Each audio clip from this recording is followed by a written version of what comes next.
실전 부동산 경매 강의 1강에 이어서 MPL 강의 두 번째 강의라고 그랬죠. 12강에 제가 오프라인으로 강의해 드렸고, 오늘은 유튜브를 통해서 동영상 강의로, 요즘에 이제 코로나19로 인해서 되도록이면 대면 강의를 줄였으면 한다 그래서 제가 지난 시간에 오프라인 강의를 종강했고, 오늘은 동영상 강의 통해 여러분에게 마지막 13강을 올려드리기로 약속했었죠. 그래 1교시에서 1강 MPL을 활용한 부동산 경매 고수익 창출의 투자 수익 구조를 실사례를 들어서 설명해 드렸고요. 그럼 지금 시간에는 2교시에는 2장 MPL과 저당권부 질권대출의 레버리지 효과, 즉 지렛대 효과를 한번 설명해 보겠어요.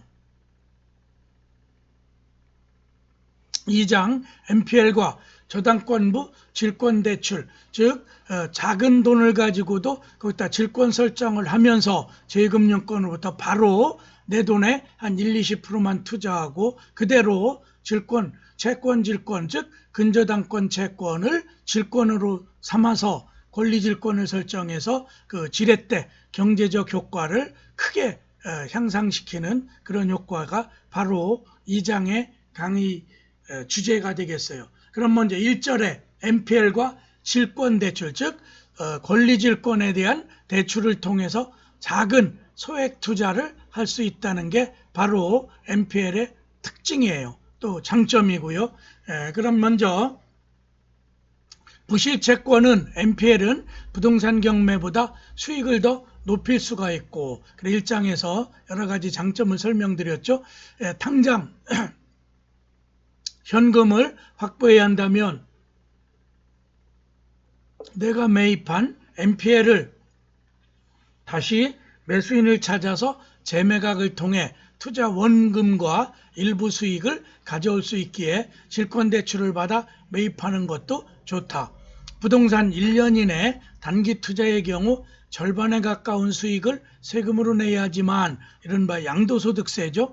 50%까지 가중되기 때문에 부실채권 MPL에서 얻어지는 소득은 이자 소득으로 보지 않기 때문에 채권 최고액 범위까지는 세금이 발생하지 않아. 아까 4억 8천에 팔아도 4억 8천이 매입 금액으로 잡히면서 한 푼도 양도소득세를 안 냈죠. 세금 효과 면에서도 탁월하다. 그래서 4,800만 원 정도의 세금을 납부해야 될 거를 절세하는 효과를 사례를 통해 설명해 드렸어요. 질권대출이 필요한 부실채권 MPL은 경매 뒤어 누군가 낙찰을 받을 경우 채권자는 채권액을 배당금으로 돌려받을 수 있거나 이른바 배당 수익 방법의 첫 번째 해소 방법이죠. 또 그 다음에 직접 낙찰을 받을 수도 있는데 여기서 유입, 내가 뛰어들어서 채권자로서 그 물건을 사서 좀 더 비싼 가격으로 팔아버리는 거죠. 이때 채권액만큼 낙찰 금액을 상계 처리해서 추가로 납부할 필요는 없다. 어디 상계 처리할 수 있는 맥시멈은 채권 최고액인 아까 사례를 보면은 4억 8천만 원 은행이 잡고 있었던 채권 최고액, 근저당권 최고액이 되는 거죠. 그 금액까지. 그래 내가 3억 6천에 샀더라도 최고가를 써서 우월적 낙찰을 받을 수가 있죠. 그 다음에 질권대출 이자는 배당금을 받을 때나 낙찰을 받을 때 내면 되는 후지급 조건. 그래서 여기다가 저축은행으로부터 NPL 플러스 그 근저당권을 내가 론세일로 사면서 또 돈을 빌리는 거죠. 나는 보증금 쪽으로 한 2~3천만 집어넣고 나머지 한 3억 2~3천은 대출이 이루어지는데 그 은행, 저축은행이나 이런 은행, NPL을 판매하는 그런 은행은 나한테 팔면서 거기다가 질권을 설정하고 이자 3억 한 2~3천을 빌려주면서 내고 그 저축은행으로서 이자를 수익을 올리고, 그리고 나는 언제 그 경매가 진행돼서 매각이 되고 나면 질권자가 제일 먼저 배당을 대출금 플러스 이자만큼 받아가겠고 나머지 잔액을 내가 받으면서 나도 수익을 취하죠. 그래 저축은행에 돈을 빌려서 질권 설정, 질권 대출을 통해서 바로 작은 돈을 가지고 지렛대가 그렇잖아요. 오른쪽에 지렛대 받침을 통하여 무거운 물건을 나의 작은 힘을 통해서 들을 수 있는 거죠. 그렇기 때문에 요 지렛대 효과가 나타난다. 그래 후지급 조건이기 때문에 초기 자금이 많이 필요하지 않다. 그러니까 여러분들이 경매 투자, 공매 투자 또는 NPL 투자를 하라고 권유하면 제일 먼저 겁내는 게 뭐예요? 종잣돈이 없이요. 저는 종잣돈이 없기 때문에 그 경매니 이런 몇 억짜리 그런 걸 투자할 여건이 안 됩니다. 그렇지 않다고 그랬죠. 입찰할 때도 서울 보증보험증권을 끊어서 내 돈 없이도 보증금을 납부할 수가 있고 또 그 다음에 이렇게 지렛대 효과를 통해서 채권, 질권, 즉 저당권부 질권 대출을 받아서 내 돈은 종잣돈 몇천, 2, 3천만 갖고도 얼마든지 NPL 투자가 가능한 거예요. 그래서 이 유통구조를 보면은 돈이 없어 못한다는 건 거짓말이고 NPL에 대한 개념과 NPL에 대한 투자 수익의 방식을 모르기 때문에 또 그러죠. 또 일반 경공매도 아까처럼 입찰할 때도 돈을 빌려서 물론 이제 그걸 금융적 이자 변제할 수 있는 여력은 있어야 되는 거죠. 그렇기 때문에 여러분들이 부동산 재테크 방식 중에 경공매 NPL을 어느 정도 공부해 놓게 되면은 작은 돈 3, 4천만 원 갖고도 4, 5억짜리의 베팅을 해볼 수가 있다. 즉 밑에 세 번째 줄 보시면 부실채권을 할인된 가격, 제가 지난 시간에 NPL을 설명하며 투자 수익을 쉽게 설명하면 구두 티켓 예를 들었죠. 10만 원짜리 티켓을 그걸 할인하는 조그만 뭐 구두 닦는 데도 있고 또 상품권을 할인해 파는 데 있죠. 한 10% 정도 싸게 9만 원에 사서 백화점이나 또 대리점 가서 10만 원짜리 구두를 사면 할인 받은 금액 또 세일할 때 가면은 20, 30%의 이득을 볼 수 있는 NPL이 그런 구조라고 그랬죠. 3개월 이상 연체된 채권을 그냥 은행이 움켜쥐고 있으면 국제회계 기준에 맞출 수도 없고 또 우리처럼 IMF 자금을 들여다가 긴급자금을 수여받은 데는 금융감독원을 통해서 분기별로 금융회사들이 그걸 보고해야 된다고 그랬죠. 그럴 때 최소한 16% 그러니까 3개월 이상 연체된 NPL이 16%로 줄여야 되기 때문에 은행은 울며 겨자 먹기 식으로 그 부실채권을 그 공개 매각 시장에다가 매매를 한다고 그랬죠. 그래서 그 NPL이 여러분들이 취득할 수 있는 그런 기회가 부여받는 거죠. 그래 담보물을 경매에 넘겨 배당받거나 낙찰받은 가격의 차가 수익이 되기 때문에 질권대출을 받아도 원금 상환에 부담감이 없다. 결국은 후급으로 나중에 팔리면 내가 투자한 금액보단 높게 매각이 될 것이기 때문에 그 질권 설정한 그 금액을 제2저축은행 같은 데다가 상환하고 나머지 차액을 그 NPL 취득자가 보게 되는 거죠. 그래서 두 번째, 질권대출의 손실 발생 여부. 그러면 질권대출이 무조건 장점만 있냐? 손실이 발생할 수도 있기 때문에 또 한 번 정도는 조심해서 신중을 기해 투자할 필요도 있죠. 그래 부실채권 NPL은 크게 담보부 NPL과 무담보부 NPL로 나뉘는데 다수의 많은 투자자는 안정성의 이유로 담보부 NPL에 투자하고 이 채권을 담보로 질권대출을 받을 수도 있다. 즉 질권대출의 금리는 초기에는 12, 15%라 엄청 높았죠. 그래서 꺼리했는데 현재는 우리 이제 기준금리도 내려갔고 사실상 이제 은행에 우리가 이제 그 입금 은행에다 예금을 하게 되면은 마이너스 금리라고 하죠. 배당 소득세를 빼면은 뭐 제로 상태다. 그래 현재는 이 질권대출 받아도 5.2% 담보대출이기 때문에 5.2%밖에 안 돼요. 그래서 종전에 절반으로 떨어져 있죠. 그래 부실채권 NPL은 평균 수익률이 연 10% 이상에서 15% 정도로 타 투자 상품보다 우수한 수익률을 기대할 수 있기 때문에 질권대출을 받아 투자하는 것도 좋다. 어쨌든 5% 이자 내더라도 거기서 10%에서 15%, 그래서 적게는 5%, 많게는 10%의 마진을 먹을 수 있기 때문에 그 차익을 벌 수 있는 거죠. 그래서 은행에 넣어봐야 지금 마이너스 그 금리인데 요 NPL의 질권대출을 통해 내 돈을 조금 들여도 레버리지 효과로 연간 5 내지 10%면은 대박인 거죠. 여러분들이 부동산 투자할 때 경매든 어쨌든 5%가 넘으면 성공한 투자라고 제가 강의 시간에 설명해 드렸죠.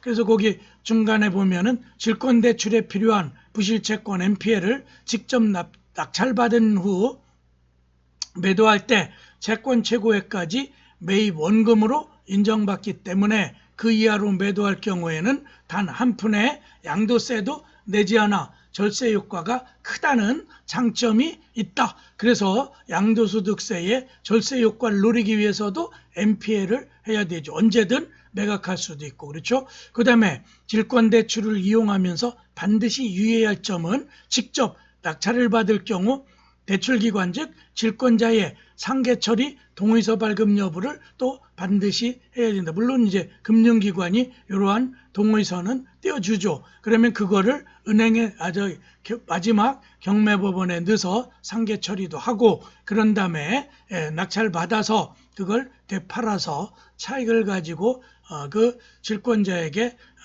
상환하고 차익을 자기가 수익으로 낼 수 있는 구조죠. 밑에서 두 번째 줄 보셔요. 끄트머리.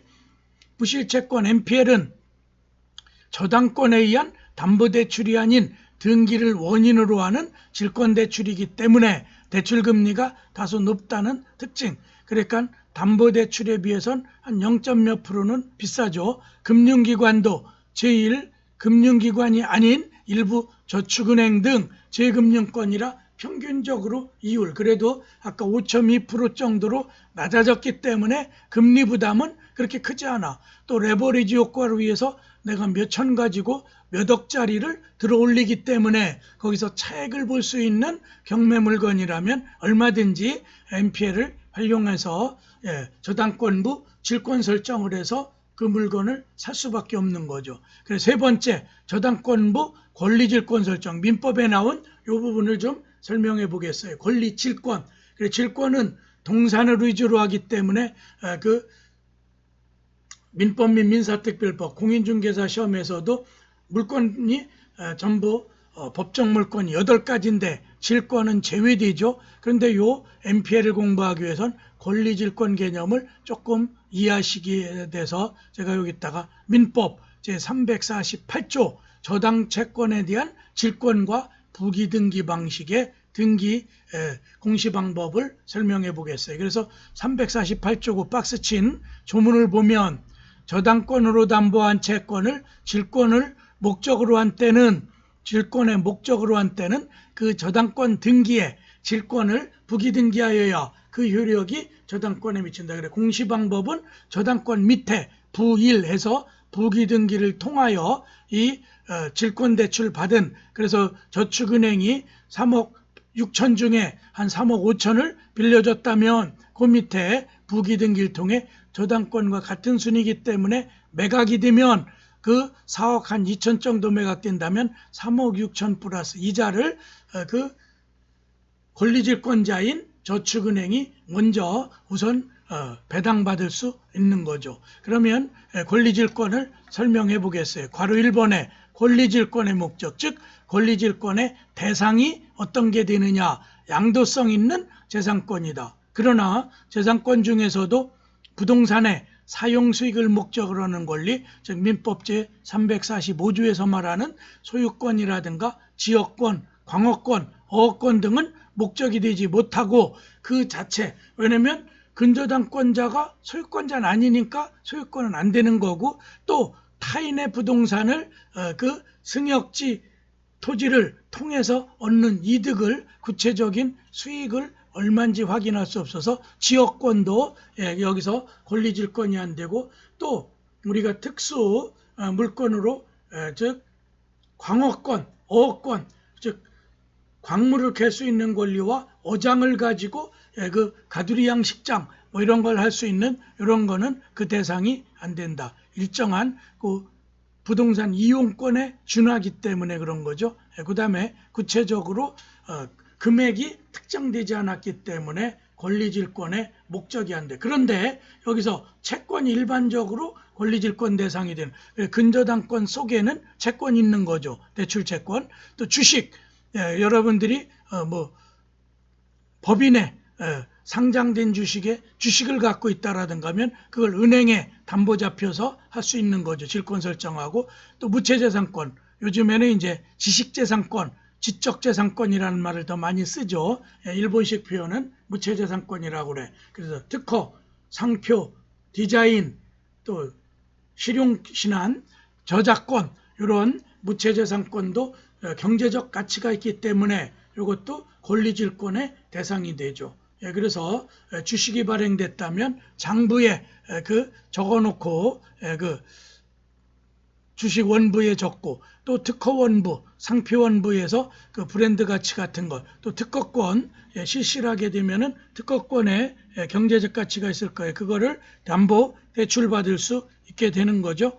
그런 식으로 해서 이런 거를 권리질권의 목적 또는 대상으로 삼을 수 있다. 그러면 두 번째 괄호 2번에 권리질권의 설정 방법은 위에서처럼 부기등기라는 거죠. 채권에 대한 권리질권의 설정은 당사자 합의, 즉 아까 NPL을 매입하려는 자가 저축은행에 찾아가서 저축은행에 대출을 받는 대신 내 NPL 근저당권이 공시되어 있는 밑에 부기등기라는 공시 방법을 통해서 대출받죠. 그 권리의 양도 방법을 갖춰야 된다. 그래서 저당권을 거기에다가 담보로 잡는 거니까 질권으로 하는 거니까 그 346조 민법에 따라서 양도 방법에 따라서 설정하면 된다. 당사자 사이에 질권 설정 금지 특약이 있는 경우에도 그건 당사자끼리에만 채권적 효력이 있지, 즉 모르는 등기부에 그 질권자로 나타나면 그걸 모르는 선의의 제3자에게는 그 금지 자기끼리 약속했던 그 특약은 대항할 수 없다. 없을 뿐이다. 이렇게 써놨죠. 민법 제449조. 그 다음에 괄호 3번에 부기등기를 기재해야 된다. 저당권 무채권은 저당권 등기에 그 밑에 하단에다가 바로 부1에서 부기등기 민법 제448조에 있고 부동산 등기법 142조의 2에 근거해서 부기등기를 통해 공시방법을 갖춰야 돼요. 그 다음에 괄호 4번에 채권질권의 효력. 채권질권의 효력은 동산질권과 같다. 그래서 우리가 전당포나 그렇죠? 그래서 고가의 금목걸이 또 아니면은 시계도 뭐 롤렉스나 몇 억짜리 몇 천만 원짜리는 질권을 설정. 그래서 유체동산이라고 그러죠. 여러분들이 동산에는 담보 방법이 질권. 그러려면은 그 시계를 돈을 빌려주는 전당포인 주인에게 넘겨줘야 되죠. 그래서 질권 이렇게 설정을 할 수 있는 건데 이 권리질권도 그런 건 똑같이 채권질권도 같은 방식 민법 355조 질권조항에 있죠. 그래 채권질권 설정자는 질권자 동의 없이 질권의 목적인 권리를 소멸, 아까 근저당권을 처분한다라든가 또 소멸시키는 거 안 되죠. 질권자 이익을 해하는 변경을 하지 못한다. 민법 352조. 채권질권의 실행 방법은 직접 그 채무자에게 청구하거나 그렇죠. 그 다음에 민사집행법의 즉 담보권 실행에 의한 경매. 민법 제354조 질권실행 방법이죠. 또 민사소송법 제273조. 지금은 민사집행법으로 바뀌었겠죠. 중문도 고쳐놓아야 되겠네요. 민사집행법에 의한 집행, 즉 경매, 임의경매를 통해서 매각하면 되죠. 그러면 배당도 받을 수 있는 거고, 그 다음에 괄호 5번에 근저당권 권부 질권의 설정 방법을 설명해 보겠어요. 근저당권으로 담보된 채권을 질권자에게 다시 담보 목적으로 설정된 것이다. 즉 NPL을 내가 매입하는 과정에서 저축은행으로 대출 받으니까 저축은행에 내의 근저당권의 근거가 되는 이른바 피담보 채권을 갖다가 질권 설정하는 거죠. 즉 근저당권자가 채무자가 되고 제3자 질권자가 채권자가 되어서 권리질권인 부기등기를 하게 되는 거예요. 질권대출은 NPL의 경매배당금을 담보로 잡고, 즉 나중에 경매가 진행되면 배당금을 먼저 변제받아갈 수 있죠. 질권자가 대출을 해주기 때문에 대출 취급 금융기관에는 일반 부동산 담보대출보다 훨씬 더 안전하고 간편해요. 그렇기 때문에 자기가 손해 안 보기 때문에 자기는 저축은행 같은 데는 높은 이율, 일반 시중은행보다 한 1% 이상 연금리가 높죠. 그래서 제 저축은행이 이런 걸 빌려주게 된다. 그래서 NPL 투자기법은 여러 가지가 있는데 3장은 10분 쉬었다가 대위변제 투자기법이 8가지 중에 제일 마지막에 나오는 걸 10분 쉬었다가 3교시에서 설명해 드리도록 하겠어요. 10분 휴식하겠습니다.